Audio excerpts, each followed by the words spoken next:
Good morning. I'm Michael Kessler. I'm the managing director of the Berkley Center and an associate professor in the government department.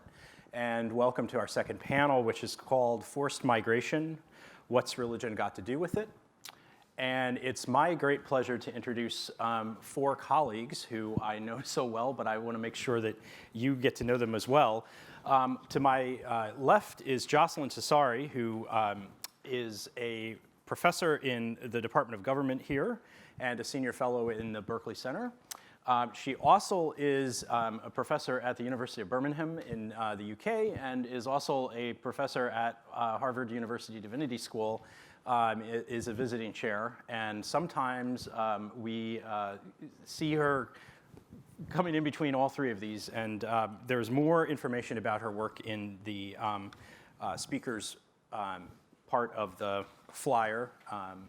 And to her left is David Hollenbach, who is a senior fellow and holds the Pedro Orupe Distinguished Research Professor Chair in the Walsh School of Foreign Service. He came to us from Boston College, and it's been a great delight to have him part of our faculty. And to his left is our longest serving member of the faculty at the Berkley Center, Catherine Marshall, who is a senior fellow and works on religion and development and runs the World Faiths Development Dialogue and travels more than you do.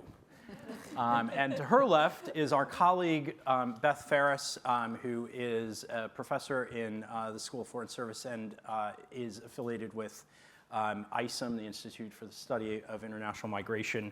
And we have been working with her and Catherine Donato for the last 2 years on this project and are delighted to have this capstone conference for this phase of the work.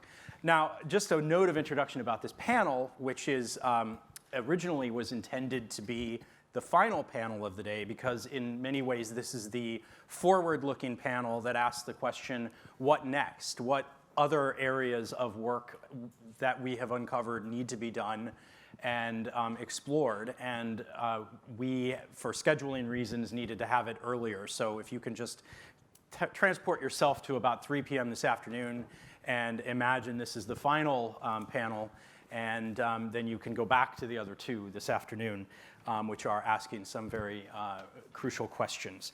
So the format of what we're going to do is I'm just going to ask each of the panelists to give 4 or 5 minutes of a kind of overview of the question of where they see the most significant intersections of religion and forced migration. And in particular, I have asked them to think about what, or to explore what some of the sort of lingering challenges are, which can help set us up for what we do in the coming years around this issue. And then we're going to have a kind of conversation around some of the issues that get raised, and then we'll have a little bit of time at the end for a discussion with you. So Jocelyn, would you like to start? I'm gonna. Please. Good morning. The first thing I would like to show you, yeah, it's here, is if we ask how and why religion matters, if you look at the most recent statistics on the origin of the refugees, you see Syria, Afghanistan, etc. And we know that most of the people who left under very harsh religious conditions. And so right there, the question of why religion matters, most of the people who go into exile have been victims of some religious persecution. So right there, this is something to take into account that is not systematically carried or channeled into our understanding of what the status of these refugees become into the new settlement, knowing that from all the international surveys we have, most of people outside the West, including in this country, express a high level of religious identification. Interestingly, when they interact with international organizations that deal with the question of humanitarian crisis or refugee resettlement, they do not mention it, especially when these organizations are led by Westerners. So there is something of a hide and seek here that is important to know, because when we talk about women, when we talk about children, we know pretty much that the question of managing the education, the gendered relations, the family unit is very much permeated by religious norms and expectations. So this is already something to keep in mind here. To make the narrative even a little more complex, sorry, I think, how do I go to my second one? Yeah. If we look at who are the countries that receive most of these refugees, you see also that significant, if not the majority of them, are religiously identified. I mean, Turkey, of course, seems secular, but from the domestic perspective and the role of Islam in public space, Turkey is very much relevant when it comes to the influence of religion on politics. And if the last episode of Turkey invading North Syria can give you a hint of that, and the repercussion on the political status of religious party in Turkey is also very strong, Pakistan as well. So I just want to say a few more words about what does this mean, how can we look at religion in all these multi-leveled and faceted aspects. So the first thing is we have to get away from a focus on belief in these particular circumstances. The belief is not central in the way that religion matters. What is central is the belonging. You know, what kind of collective identification shaped by religion these refugees are showing, and also what kind of collective narrative the host countries are shaping that is influenced by religion. So the most studied aspect has been indeed the failed status and the civil war of countries like Syria and the role of religion in it. What is less known is what is the role of religion in the policy of the host countries like Turkey or Pakistan.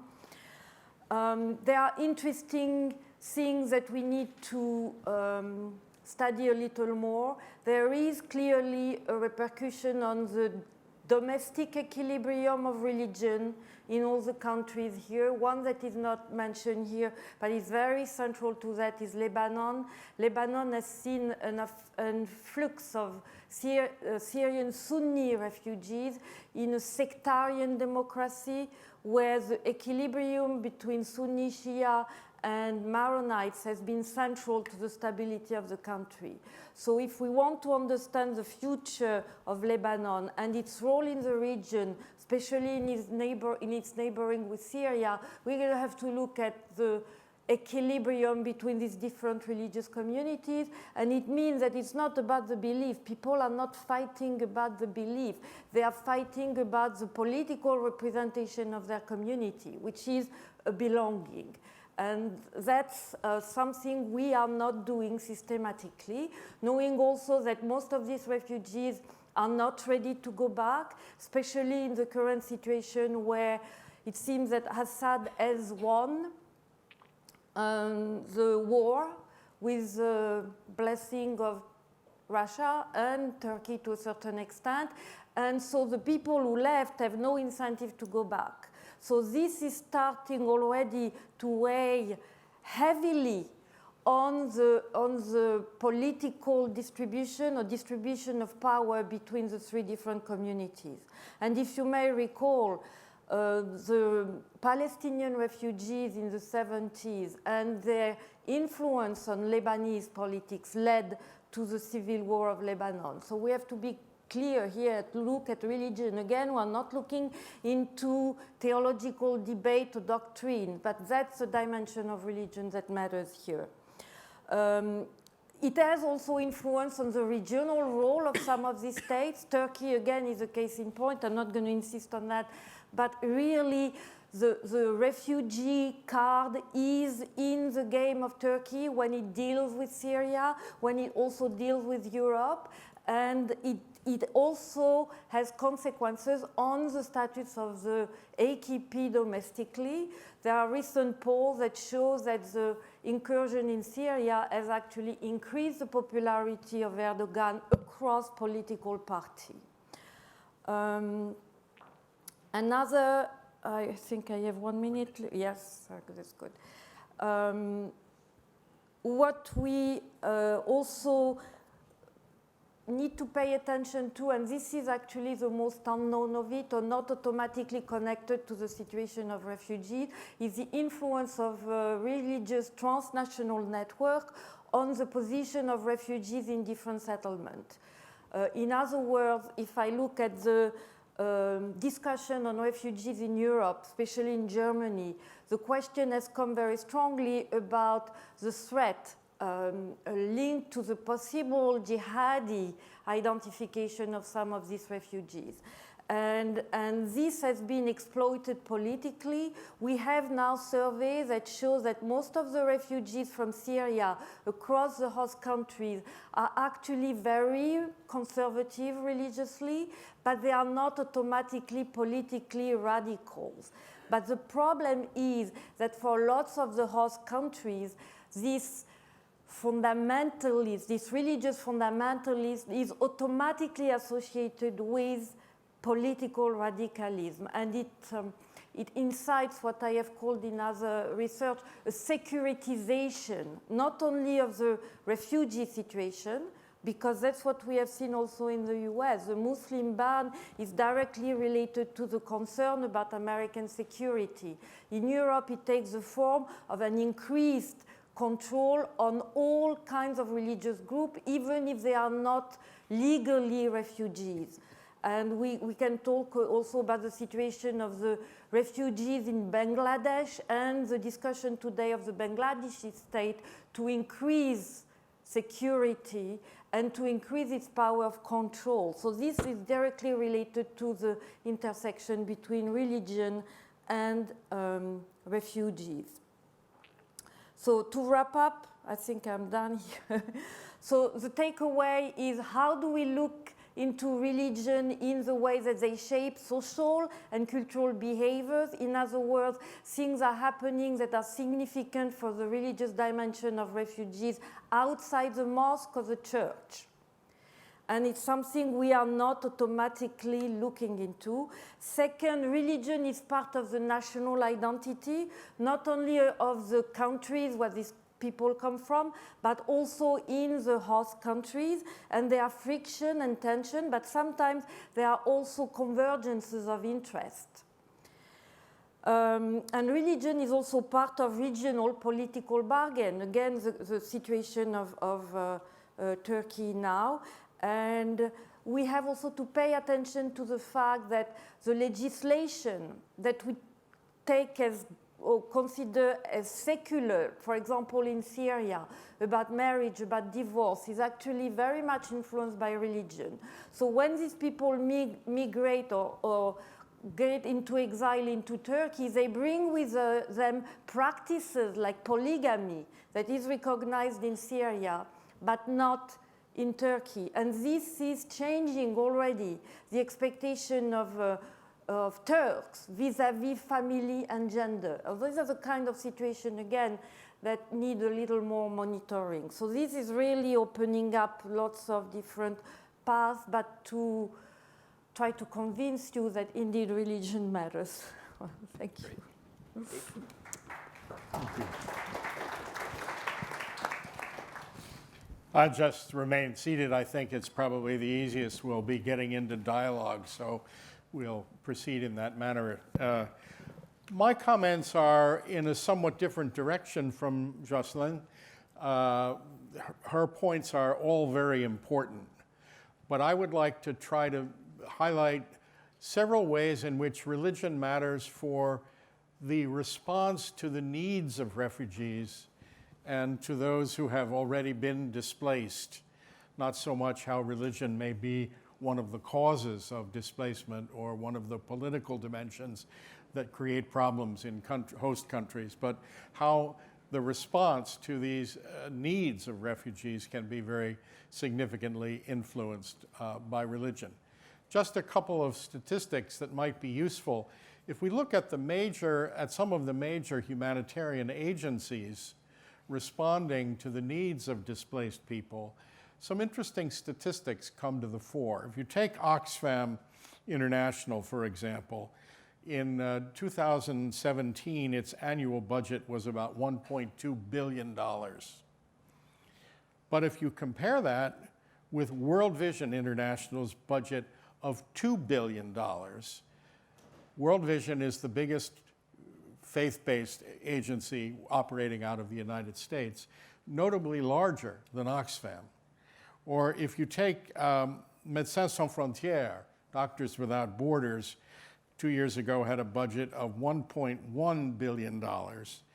That's almost the same as the budget of Catholic Relief Services operating in the United States, which is just $990 million. If with the Catholic organization like Catholic Relief were to include all of Caritas Internationalis, which is the global Catholic response, that would be even considerably larger. And so faith-based organizations play an important role in responding to the needs of displaced people. This data just supports the comment made by Michael Barnett, professor down at George Washington University, who said, quote, "It is impossible to study humanitarianism without being impressed by the importance of religion." The role of these religious organizations is very high. That's reinforced, though, I think, by the conference that was convened by the High Commissioner for Refugees, Antonio Guterres, back in 2012, about 7 years ago, I think it was. 400 people from around the world, from faith-based organizations and various NGOs and other High Commissioner people working on the staff of the High Commission. That conference concluded with a very important document about the role of faith in response to the needs of refugees. But one of the things it did was it called for what it called an increase or an enhancement of faith literacy among those responding to the needs of refugees, suggesting perhaps that there isn't enough knowledge of the reality of the role of religion on the part of the people serving those who are being displaced. Now, I'd like to highlight 2 points about why these faith-based organizations play such a significant role. I mentioned groups like World Vision and Catholic Relief Service. I could have mentioned as well what we heard from Ashley Feasley this morning of a migration and refugee services organization of the Catholic Church that serves major resettlement role in the United States, and Lutherans and the HIAS, the Jewish group. 6 of the 9 resettlement agencies working in the United States are faith-based as well. So, but why? Where is that coming from? And I would suggest there are 2 reasons why religious communities are so involved. One might be called the normative traditions of the great world religions in response to refugees. And the second would be the spiritual resources that faith provides for those working for refugees, but also the spiritual resources that faith provides for refugees and displaced people themselves. On the normative level, just to give you an example coming out of the great monotheistic traditions of the West, of Judaism, Christianity, and Islam, all 3 of those traditions are rooted in the experience of Abraham. They're Abrahamic traditions. They trace themselves back to Abraham. Abraham was a migrant. Abraham had to move from the Ur of the Chaldees into Canaan, and the founding experience of these 3 religious traditions is rooted in migration, the migration of Abraham. in Judaism. The founding event of the Jewish community is the Exodus, the flight of the Jewish people from Egypt, where they were enslaved, into freedom in the Promised Land. And that when they got to the Promised Land, they are repeatedly reminded that you were once slaves in Egypt, you were once aliens in Egypt, recognize therefore that you should have concern for the alien among you. If you look at the great commandment, love your neighbor as yourself, it appears once in the Hebrew Bible, once in the Old Testament. The commandment from God to the Jewish people, love the stranger in your midst, appears 35 times in the Hebrew Bible. So there's a strong emphasis on respect for those who are migrants, those who are displaced, and those who are, quote, aliens or strangers among you, which leads to Jewish and Christian commitment and Muslim commitment to the care for refugees. Christianity, of course, Jesus, right after his birth, is driven by Herod to the land of Egypt.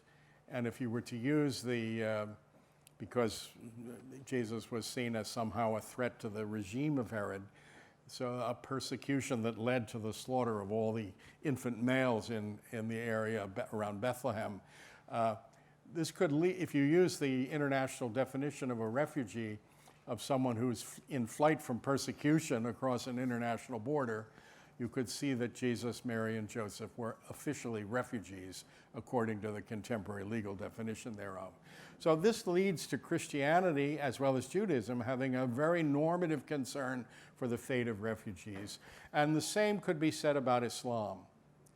The founding moment from which the Muslim community counts time is the hijrah of Muhammad from Mecca to Medina, fleeing from persecution by the Quraysh, a tribal people in that area. Muhammad moves to Medina, and this is we in the West talk about BC and AD, or before the Common Era and after the Common Era. In Islam, it's counted from before the Hijrah and after the Hijrah. That's the way time is. So the founding moment of Islam is a forced migration. And so this gives Muslims, and I could go in at some length, as I do in my new book, which you can pick up a flyer about in the table outside the door there, about how this is much more fully developed in further religious traditions. So those are some of the normative regions. Finally, I would say there are spiritual resources within faith communities that give both refugees and those who work with them that help sustain them. Faith can provide meaning in the face of suffering. Faith can provide hope in the face of loss. And faith communities can provide communal support in the face of isolation. And all of these things, I think, make a very important contribution to the way faith-based organizations see their role in serving the refugees and the displaced people that they work with. That's probably enough for starters. Thank you.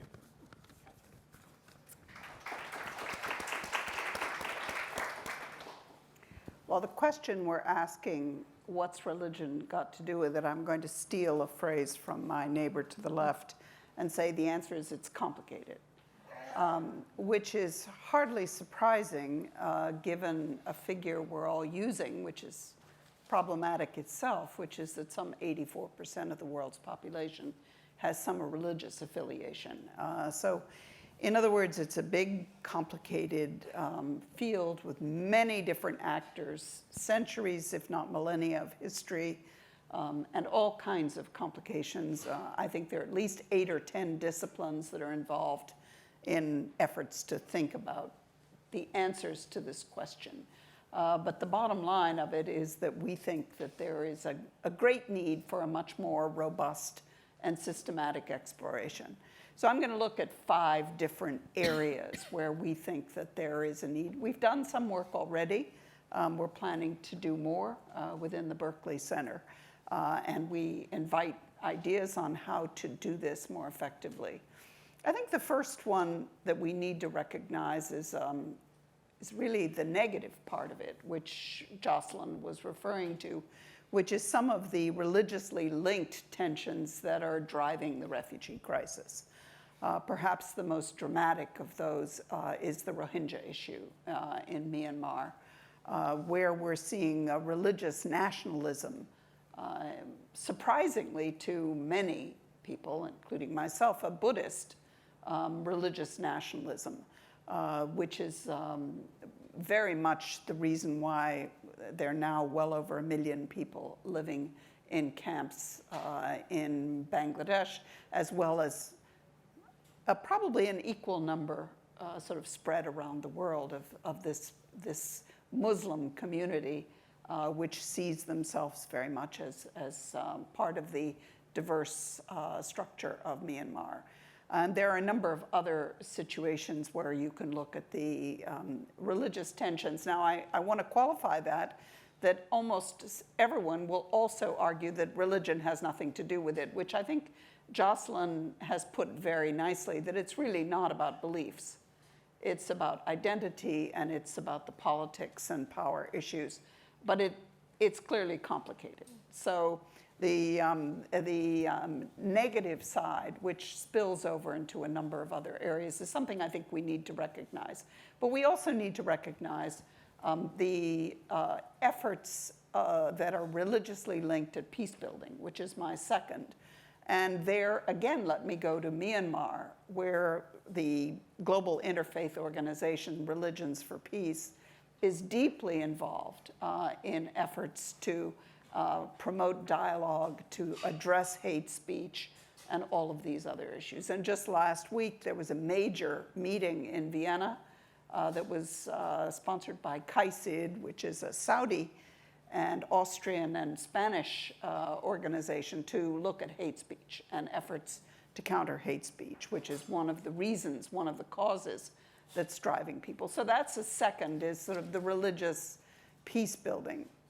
A third is what's been mentioned by both David and Jocelyn, which is the very substantial role of religiously inspired organizations. Islamic Relief, Caritas, World Vision, Samaritan's Purse, probably hundreds of other organizations, particularly when you go to the local level, who are working in host countries in countless ways, basically as a major part of the structure, the complicated structure, the mosaic of organizations that are trying to support the 25+ million refugees who are living in limbo. But it's a limbo that we have to remember is over 17 years average that people are spending in that time. Now, I worked with the World Food Program over a couple of years on essentially trying to answer this question, what's religion got to do with it? World Food Program provides a major part of food aid and therefore is deeply involved in refugee situations all over the world. And their major partners, many of them, are exactly these religious organizations. But what was most interesting was that they had never asked the question of how that religious affiliation mattered. It was not part of the conversation. In fact, it was almost excluded deliberately from the conversation with those organizations. And so the effort was to open it up, and frankly, it was very difficult because there were a lot of people within the organization who were very reluctant to ask that question of what's religion got to do with it. So one of the very complicated issues is that probably well over a majority of the refugees in the world are Muslim. How does that matter? How is that significant in supporting them? I had one reaction from someone who said, it simply shouldn't matter in terms of non-discrimination. So that's the third. The fourth is the role that, again, has been referred to, that many religious organizations play in the reintegration process in the United States, Europe, Australia. A major role by HIAS, by Catholic Charities, by a number of other organizations. You heard a little bit about them earlier today. that are practically at a community level, church by church, mosque by mosque, temple, helping to integrate. So that's a critical fourth role. And then the fifth role is we're facing this extraordinary situation of hostility towards refugees in the general public. And we look to the moral voice of religious leaders to help to reorient, to shift the compass, to help to go back to our better angels of being ready to welcome the stranger. And clearly the most interesting, I mean, the most visible example of this is Pope Francis, who has gone many, many times bringing refugees back from Lesbos to Rome, families of refugees, working with the community of Sant'Egidio, working with many others. But so is the patriarch, the Orthodox patriarch Bartolomeo has been very strong, as has the Archbishop of Canterbury, and many other, the Dalai Lama, many other religious leaders have spoken out. But it's clear that that effort needs to be sustained and needs to be expanded and continued. So those are 5 sort of topics that we might delve into. Great, thank you. Beth. Great, I'm going to pick up on some of the themes that have already been raised. But, you know, I spent most of my life doing international humanitarian work. I've worked with faith-based organizations, with secular organizations. And so my observations really come from that field experience. And yet we know very little about these groups. I mean, you gave some good examples of the total budgets, but that doesn't begin to capture the tremendous contributions that people of faith in very different settings are making to, you know, whether it's humanitarian response, whether it's refugees or something else. The very first crisis I worked in was in 1985, the Ethiopian famine that led to deaths of hundreds of thousands of people. And I remember standing in Addis Ababa with a guy from the Canadian churches, and we watched the arrival of truck after truck, dozens, hundreds of trucks piled high with grain that had been contributed by the Canadian government. I mean, it was as far as you could see was all this massive amounts of relief. And the Canadian churches had mobilized this contribution from their government, and it was tremendous. But I'm standing next to this priest from the Ethiopian Orthodox Church, and he said, you know, 14,000 of our congregations are going to be distributing that grain. And that is not counted anywhere in terms of the contributions that people of faith and religious communities make in enabling those hundreds of metric tons or whatever it was of grain to be used. So we don't count very well. We don't count the contributions of a whole range of religious affiliated organizations apart from the big NGOs. We don't count what the YMCA is doing, we heard in our last panel, or what, you know, a theological seminary in a particular country is doing, or an individual congregation. One of the trends we see is that more and more of the aid is flowing directly, not going through national or international structures. But we don't really have a sense of the magnitude of the contribution of faith-based organizations. I think we need to do a lot more serious research. Like Catherine, you know, having worked with the UN and other agencies, you know, secular organizations don't know how to deal with faith-based groups. You know, there's this almost this fear, oh, if we talk about it, you're going to try to evangelize me, and so I'm going to step back. And yet, when you look at the contributions they make, and the way in which the international secular organizations are saying, hey, if we want to be effective, we really need to work with some of these faith-based organizations in the field. So I've often wondered, is there any difference between the work of, say, a faith-based NGO and an Oxfam, which started as a faith-based NGO, as did Save the Children and CARE and a lot of the big NGOs in the United States? Is there any difference between the actions of a Catholic Relief Service and an Oxfam at that level? And you know, the pressures now in the international humanitarian community are all toward professionalization. You know, you are very careful in whom you hire. You don't prioritize people of a certain religious faith. You have very clear standards, outcomes, log frames, performance indicators. And faith-based NGOs have stepped up to that and have done a really good job in terms of playing by these donor-driven rules of how assistance is mobilized, but leading some to say, are we any different? The head of Christian Aid, which is a large faith-based organization in the UK, used to say, are we just Oxfam with hymn books? Is that what sets us apart? Is there something different in the way that we care for people, in the way that we inform our constituency that's different from very good, I mean, wonderful secular organizations?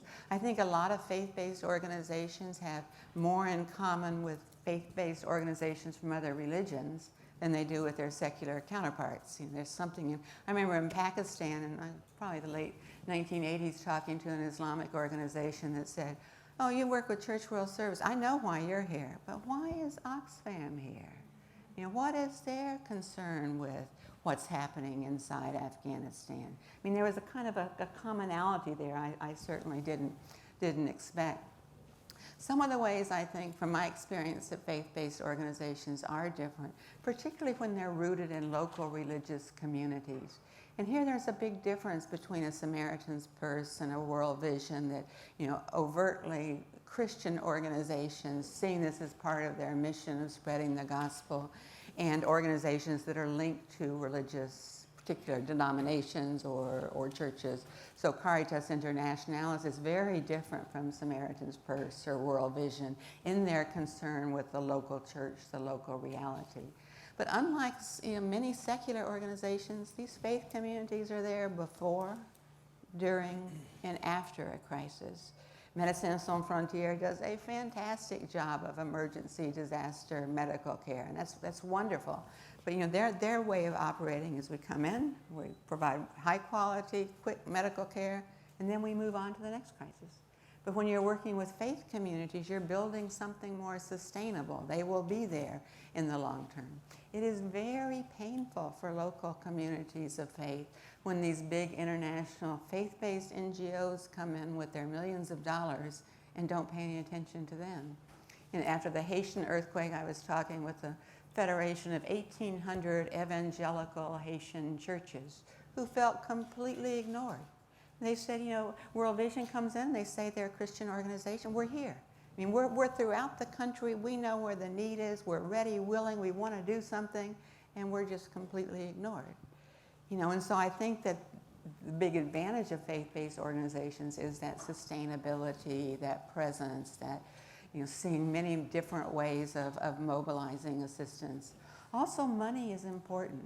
Faith-based organizations, when you get money from people in your parishes or congregations or communities, are saying, use this, you know, where the need is the greatest. You get a U.S. government contract, and it's pretty specific. You can help this group for this amount of time and not this group. And, you know, I think that faith-based organizations have a lot more flexibility when they have funds.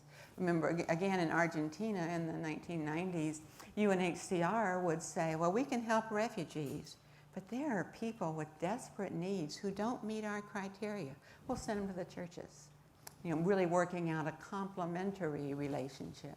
And just a couple of negative things, I think, or things that I think faith-based organizations need to work with. One is, you know, there are certain given humanitarian principles: neutrality, independence, impartiality, humanity. Well, you know, faith-based groups sometimes have trouble with that neutrality.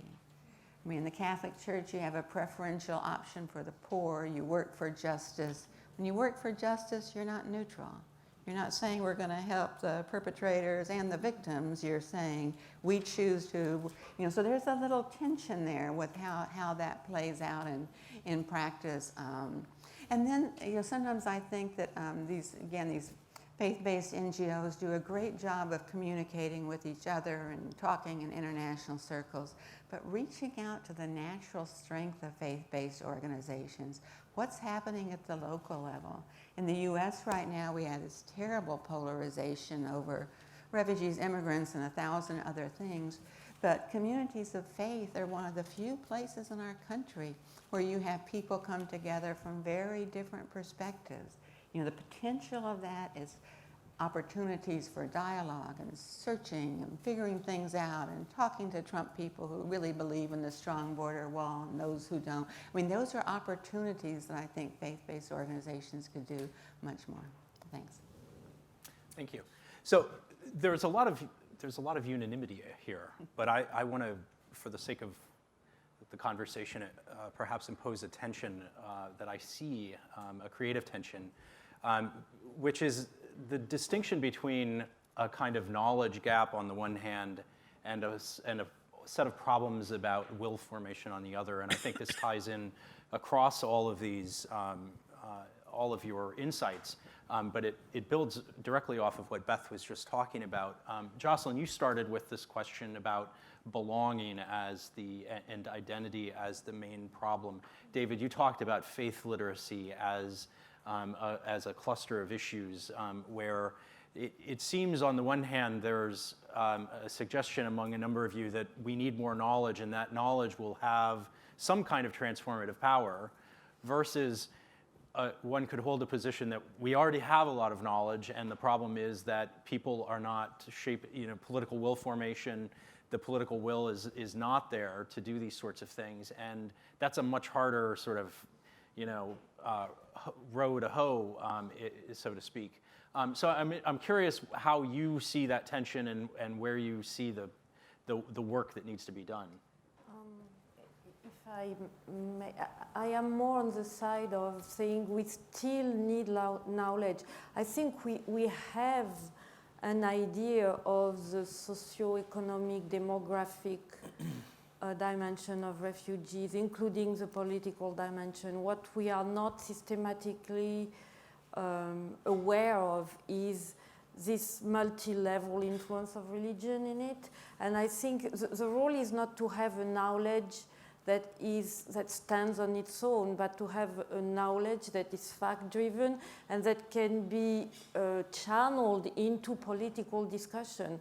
From our 4 points here, it's clear that there is a sort of inhibition or intimidation from the policymakers or the people on the ground to look at religion. And this is something that goes beyond even refugees. But if the knowledge can help, is to say, you see, religion is important here. It doesn't mean it's important everywhere. And what is important in this aspect of religion? And I think it can deflate the inhibition that Beth was talking about. And so it's not the knowledge for itself. It's also for its political significance and social significance here. Well, I would say that there's a serious problem in certain countries of a gap between what I was calling the normative commitments of a particular religious tradition and what people on the ground are actually holding and believing and doing.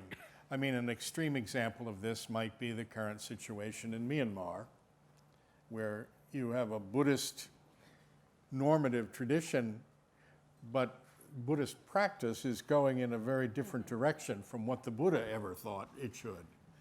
And I think something like that can be found in certain parts of the Catholic community in the United States. As was mentioned, Pope Francis has been an extraordinary advocate on behalf of refugees and migrants. But if you look at the data of the Catholic lay people in the United States, more than 50% of white Catholics favor building a wall between here and Mexico. Not Latino Catholics. It's less than 30% among Latinos. So the question then becomes, what's driving the attitudes of Catholics in the United States? It doesn't seem to be Pope Francis's teaching. It seems to be something about self-interest and motivation that's in the face of, and it could be that I'd like to get a breakdown among the white Catholic data to see how it breaks down according to class.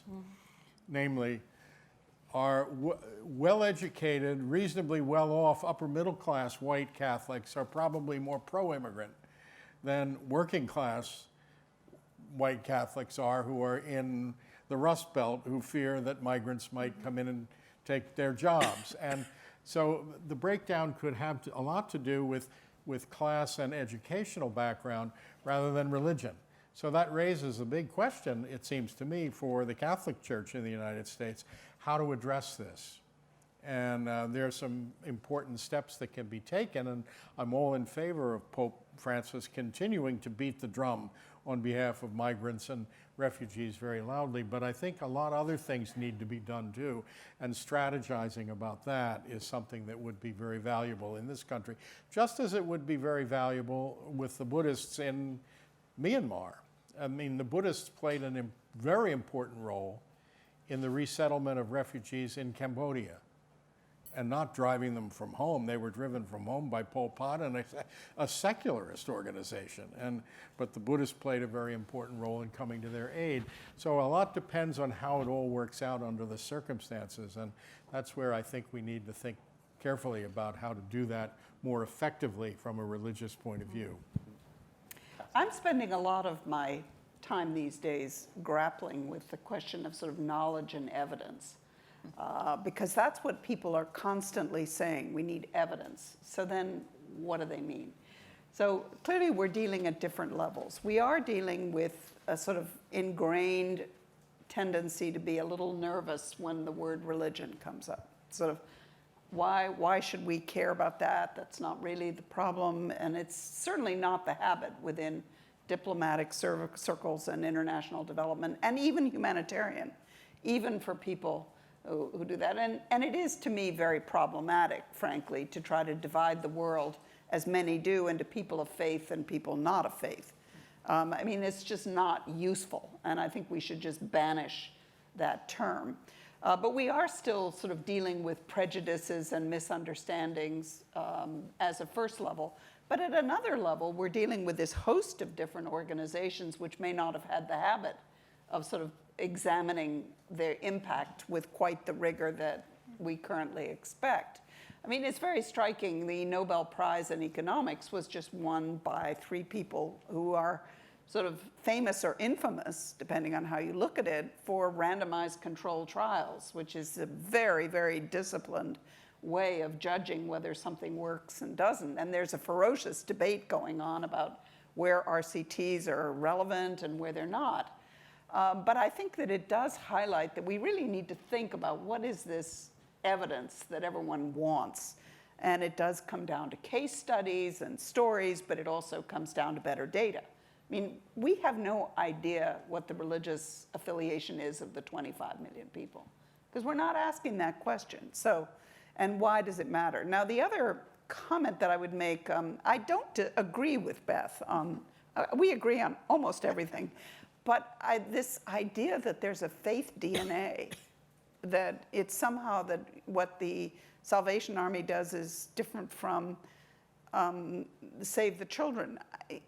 I've worked with so many people who work in development who are driven by a deep sense of fairness and justice that come from many different sources. So I'm not sure that it's very useful, though it is true that many of these organizations who've got in the habit of hiding the religious side, that they're asking themselves, how do we think of ourselves in the world of 2019 in terms of the history of how we became an organization? So maybe I'll stop there. Yeah, I mean, I agree. Certainly many good people from non-faith backgrounds have, wonderful values and commitments and compassion, and, faith-based groups have no monopoly on those particular attributes. I wanted to pick up on something David said, and that is, kind of ministering to the whole person, if you will. It's kind of a jargony way of saying that people not only have material needs, but there are other kinds of needs that happen when you have these terrible, terrible crises. And I've seen many of my secular counterparts like me just break down in tears when you see the kinds of things that human beings do to one another, particularly to children. I mean, I just can't take it when I see something terrible happening to a small child. But I remember talking with one of my UN colleagues who was broken down in tears. We just talked to a Liberian woman who'd watched her 3-year-old daughter raped to death in front of her, and the Liberian woman is saying it's God's will. And my UN colleague is saying, what do we say? How do we, I can't talk to her in that. But for her it was somehow related to her vision of spirituality. And, being able to address people where they are with the needs they have, I think is something that most humanitarians, probably most working in faith-based organizations as well, are very poorly equipped to deal with. These are spiritual crises. I mean, how do you talk to a mom who's just watched this happen to her daughter and say, no, it wasn't God's will? I mean, I don't know, I think we need to think about these issues. I think one of the contributions that faith-based organizations have made is now called psychosocial. It's this idea that whether it was originally called pastoral counseling or spiritual care has been translated into more secular terms, but recognizing it isn't just about food and water and medicine, but that there's something else, some other level of care that's needed. And finally, sorry, these are a little disjointed, but I agree with Catherine. It's hard to know how professional to become without losing what makes these organizations special. Part of it, I think we need to question what professional means. So often in my field, professional means being able to come up with good indicators, measure them, report on outcomes, have a nice PowerPoint. I mean, that's kind of a vision of this is professional. And this is capacity. And yet when you look at what's happening at the local level and you say, well, this person speaks 4 languages that the refugees speak. This person knows how to get the water turned down. Can't do a log frame, but do we need to redefine what we mean by professional and capacity? It isn't just meeting donor requirements, but if you're talking about really effectively meeting the needs of people, whether it's refugees or other, I mean, let's kind of rethink those concepts and not just go along with prevailing trends. We agree. I just add to that. I mean, Barbara Harold Bond, who was the founder of the Refugee Studies Center over at Oxford, who was a rather angular woman in various ways, wrote an article that I used in teaching called "Can Refugee Assistance Be Humane?" And her answer was, it's becoming so professionalized and so attentive to data and accountability and so forth that the human dimension is being squeezed out. Now, I don't think that's really true across the board, but there's a danger of it. It's a little bit like saying that the cost of health care in the United States is so high that doctors are under major pressure to only meet patients for 10 minutes. And they have to process, I don't know, 5 or 6 patients an hour or something like that. Well, if you get accountability like that in medicine, we rebel against it in this country. But there can be a certain tendency, I think that's what Beth is pointing to, of professionalization in the refugee and humanitarian sphere that can have a similar effort. Now, the Jesuit Refugee Service that I'm connected with in various ways, I'm not directly but indirectly, has as one of its primary goals that it will not only serve refugees and advocate on their behalf, but accompany them, be there with them as person to person, listening to them. And it seems to me that that's rooted in a faith-based commitment to saying, these are my brothers and sisters. And finding a way to sustain that in the midst of professionalization is a very tough task. It's not easy to do, but it's along those lines that I think one of the angles that faith-based communities can make a difference brings us to the fore. So we'll turn to the audience in a second, but I want to sort of wrap up by asking you to think about or explore how you see the role of universities, particularly the Georgetown, a Catholic Jesuit institution, playing in this. Obviously, the question of finding knowledge gaps and exploring those things is in one way the most obvious. But David, you've talked quite a bit about building a culture of hope and sustaining hope in the face of these huge crises. We've talked about spiritual resources. We've talked about all of the kinds of coordination across these complex environments. So it would be, I think, helpful to understand where the university in particular, and in particular a Jesuit university like Georgetown, could play a leading role. What could we do that other places can't? I think the strength of Georgetown is indeed to produce research, but also to be able to reach out to faith communities who can either benefit from this research or channel it in other arenas, and not only across religious tradition. I think there is something around Georgetown and within Georgetown that can help that I do not see as clearly for other universities with a more quote-unquote secular background. And there is this sensitivity to the religious dimension that we can latch on and again across religion, because as it was said, sometimes it's more efficient to reach to people through this channel rather than through the secular one. And I think Georgetown is well positioned for that, yeah. Could I just add a comment? I agree. One of the areas that seems to me to be very important is a university like Georgetown is in a position to try to really study these normative religious traditions and say, this is what they mean, practically speaking, for where we should be going. To use the Buddhist example again from Myanmar, I mean, looking at what's going on there, you can ask the question, is this really Buddhism or not? And in order to answer that question, you have to really know something about Buddhism. And so Georgetown's effort at understanding religious tradition, or you could say, if you look at what's going on in Northern Ireland some time ago, you could ask, is this really what Protestantism and Catholicism are about, that they create a war like that in Northern Ireland? And then you reach a conclusion to say no. So I'm saying this as a theologian.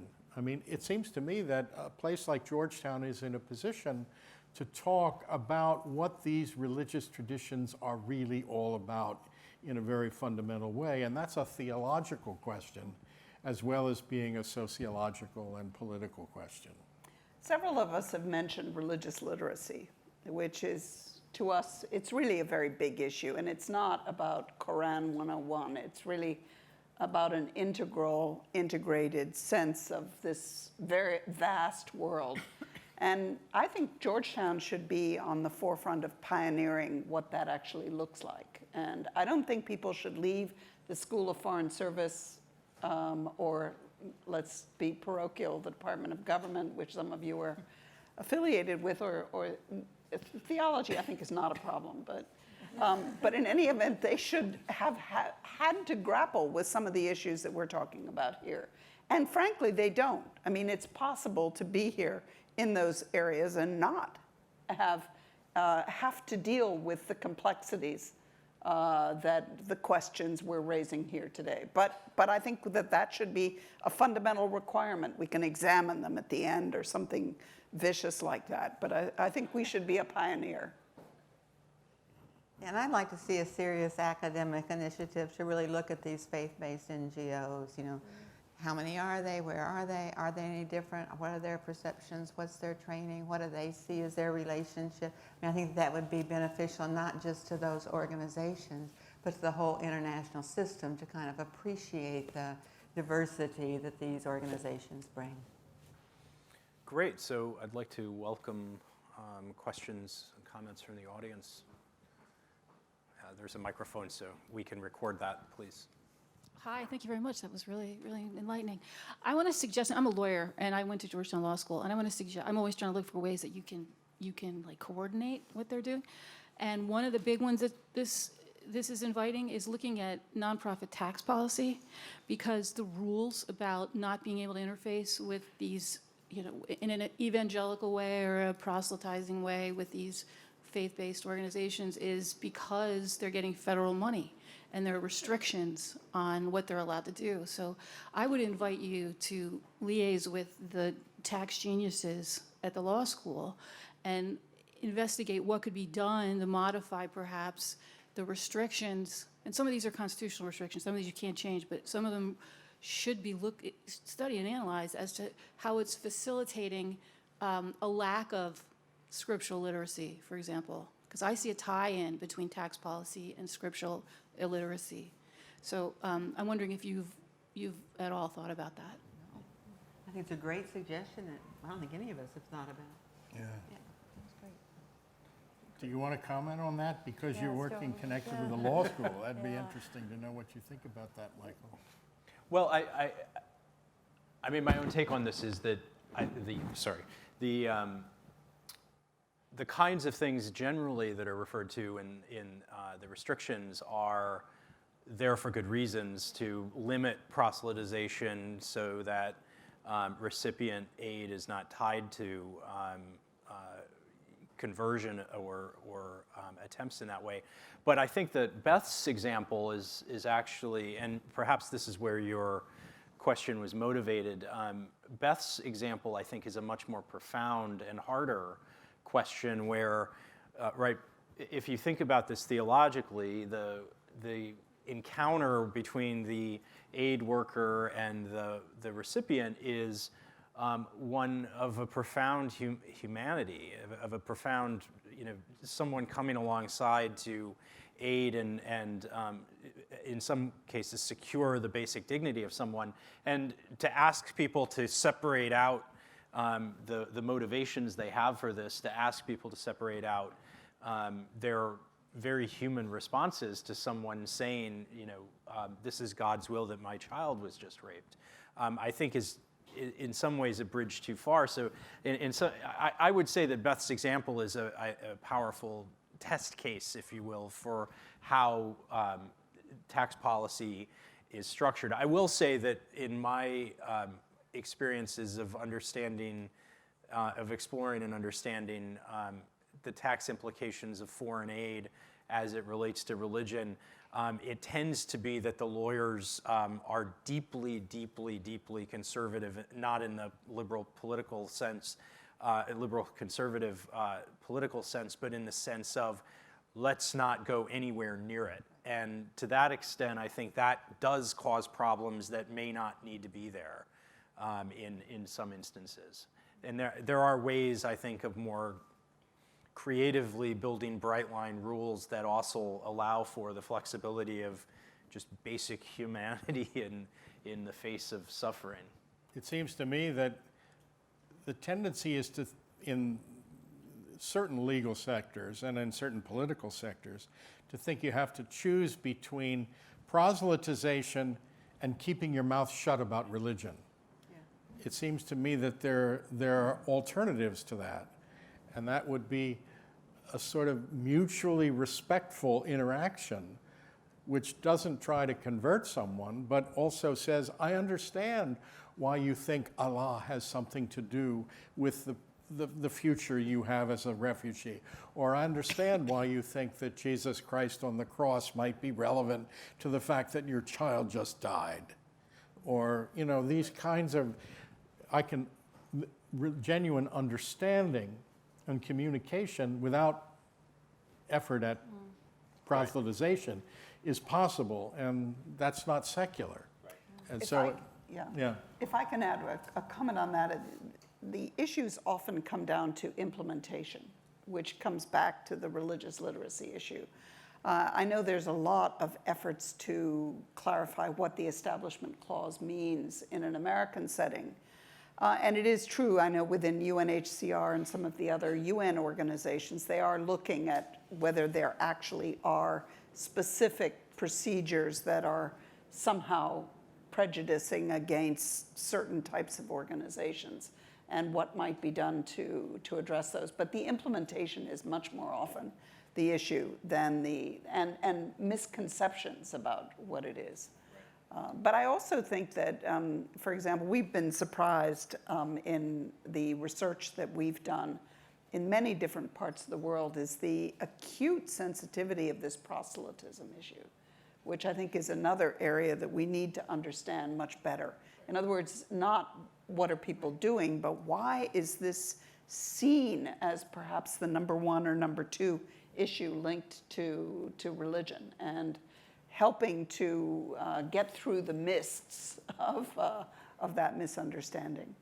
Right, and as you know, we've the Religious Freedom Research Project that we hosted at the Berkley Center for many years. This was a recurring issue, and we had a whole series of events around the question, and I think we all came away from that having a deeper understanding of the complexity, not of straightforward answers. Beth? Yeah, I'm reminded of thinking about tax policy and the good reasons for separating out missionary-type activity from relief. But I remember after the 2004 tsunami in Aceh, there was a church meeting, church agencies to decide on reconstruction. And one of the first things that came up, we need to rebuild a mosque. It's really important for this community. 100% of everybody agreed. Yeah, it's really important. We'll use church money to rebuild a mosque. Fine. Then the question came up, what about rebuilding a church in a Christian community? Oh no, we don't want to be seen as giving preference to Christians, so we won't do that. You know, there's something kind of strange in that example of a church group saying, no, we don't want to be perceived as favoring Christians, but we're very happy to do it for Muslims. So I think that having some honest discussion of, you know, proselytism, tax policy, being impartial in the way you provide assistance would be very helpful. The gentleman at the table. Thank you. I'm Elias from government. I worked with Jesuit Refugee Service just immediately after the Rwanda genocide. I think one of the things that sometimes we are not able to quite name from the religious institutions is what we call the pastoral care. People who come in as refugees or migrants sometimes have had very, very difficult experiences. People as victims, but at the same time as perpetrators of violence. And it was through the spiritual care, the counseling, and things that sometimes is hard to name, even to get funding for, that these religious institutions were able to make major contributions to. The second that I want to also highlight is the issue around advocacy, because quite a number of these religious institutions have global networks. And we're able to do very aggressive advocacy for refugee rights. And sometimes there were backlashes. You get a backlash maybe from the donors, from the UNHCR itself, if you're reporting some of the human rights advocacy issues. And the last that I haven't heard highlighted here, and maybe I'll be happy to get a comment from, is the care of the aid workers. The secondary trauma, and we did witness quite a number of that. When we come in as humanitarian heroes, we end up as humanitarian sickbed fellows. And I think it'll be important to highlight that even in our own studies and research. Thank you.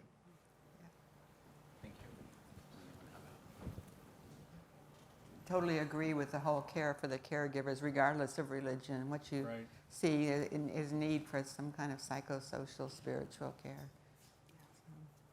That's a very important contribution that can be made. I know that you might, well, Jesuit Refugee Service has some people working on that full time, trying to provide assistance to their own staff and finding ways to help people keep going when they see that their work is making a difference, but not making anywhere near the difference that they hoped it would. Keeping hope alive among relief workers is not always easy. Burnout is a very expectable and predictable phenomenon, and how to keep that going. I think that that's one of the reasons I mentioned that faith-based communities have some resources that some secular organizations may not have there, both in terms of the faith component, but also I think that the faith community, the communal support that religious communities try to provide might be stronger than in the secular sphere. That's just that's a hypothesis, but it'd be very interesting to see whether that's really true or not. But. So we have 5 minutes and 2 remaining questions. So could I ask you to ask both of you to ask the questions, and then we'll wrap up in response. Yes. Yes. Thank you so much for this important panel and for your contributions to this field. I'm particularly excited to be here because I spent my Fulbright last year in Germany exploring faith-based coping mechanisms among Syrian refugees and how they rely on Muslim institutions in Germany to help them with their integration process. What I observed was an extraordinary amount of distrust of Muslim organizations, particularly due to what Professor Jocelyn referred to as the religious persecution they faced in their home countries. And what I'm wondering, and maybe this is a difficult question to answer now, but how can Muslim organizations step up in the refugee response process, and what lessons can they learn from their Christian and Jewish comrades that have been so successful in helping this population? Great, thanks. Hi, I'm Akshay Walia. Thank you for the wonderful panel here. So I had a question, so you mentioned basically that the Catholic Church under Pope Francis has been very welcoming for migrants and refugees. But we see that in the base of the Catholic Church in Italy, the leader of the most popular party there, Matteo Salvini, he's been running on explicit anti-migrant platform, while at the same time claiming to be very Catholic and having a rosary and always proclaiming himself to be a very devout worshiper. And he has been able to actually get a lot of support from strongly Catholic believers in elections there, and is trying to redefine his version of Catholicism in opposition to the popes. So this was interesting what you mentioned about the U.S. also when you're talking about about how the feelings of U.S. Catholics are in regards to migrants coming in from the southern border. And I found it interesting, when you talk about the cases of Myanmar, where most of the migrants, the Rohingyas, are Muslim compared to the majority Buddhist population. And even in Europe, when we see mostly Muslim migrants coming in from south. Whereas in the U.S., it's a unique case where most of the migrants coming from the southern border are actually Christian, and we still see hostility towards them. So wanting to know more about basically how this relates to the conflation of religious and ethnic identity, and how ethno-nationalism is trying to co-opt religious identity, and basically through this opposition to migration. Great, Thank you. So we have 3 minutes. Okay. I just want to address your point. I mean, the capacity of action of Muslim organizations depend heavily on the context of help and humanitarian activity. So in Germany, for example, it's very much driven by governmental agencies and by secular ones. And so if you are a Muslim organization, you're going to get into lots of trouble because you are not surrounded by similar initiatives from other religious groups. I just look at the situation in Italy with an organization like Caritas. Actually, Muslim organizations are more welcome in providing services than they are in Germany. So it's not so much that Muslim organizations are deficient. It means that sometimes the environment that is not inciting them, or actually it's pushing them back for the security issue I mentioned, because if you are too much assertive as a Muslim in this context, you can be seen as uncivic, actually, which is the opposite of the way that religion is seen in a country like America, for example. So I would say reaching out to other religious groups is a good way. And you see this emerging in very secular contexts like Germany, but it's just the beginning of it, I think. I mean, just one comment over here. I mean, Salvini in Italy, but there are plenty of other examples of Christian leaders who have departed from the kind of responsiveness to the needs of people, not just on refugee issues, but on any number of issues, or whether it's economic justice or human rights or whatever. And so political leaders they may claim to be Christian, or they may claim to be effective Buddhists, or they may claim to be authentically Muslim or something, but deviate from their own faiths in one way of putting it in the Christian tradition is that the church is full of sinners. Being a member of the church doesn't mean becoming just a member of a community of saints. And so that's a struggle, it seems to me, for the internal life of a religious community like the Christian community to say, how do we get our own people to be more authentic in their faith?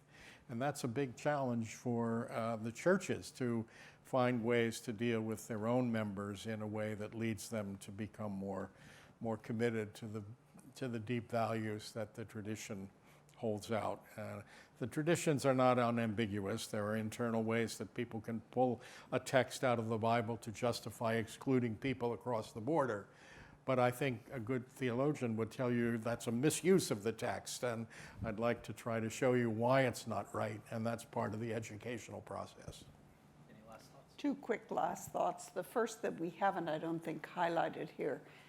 One reason this matters so much is when you project to the future and the likelihood that these flows will increase. I've been looking at the median age data and the demographics in Africa, big conference coming up next week.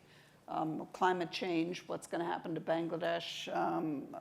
We're looking at major likelihood of issues. The second is that, as I think it's been hinted in a lot of what's been said here, that when you look at the root causes, both of the negative reaction to refugees coming or the shift in views, but also why they're leaving, it's always a host of different issues. And I think that, in a sense, we need to push ourselves to understand both of those better.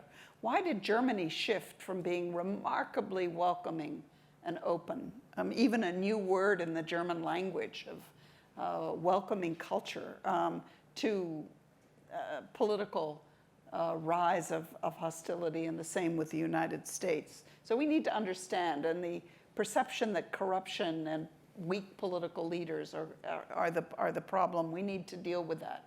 So I think if we ever try to look, we can't really look at these issues purely in isolation.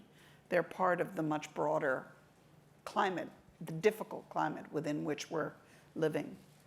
Yeah, fundamentally, I think working with refugees raises these questions of identity, of who are we.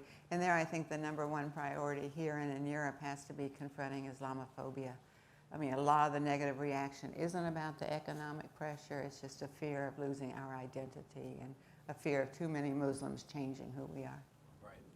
Okay, well, one note, we'd like to invite you to join us for lunch, which is set up right here, and there is a keynote which is going to happen rather soon. So please, if you could efficiently get your lunch and bring it back to the table, and the keynote will commence shortly. So thank you.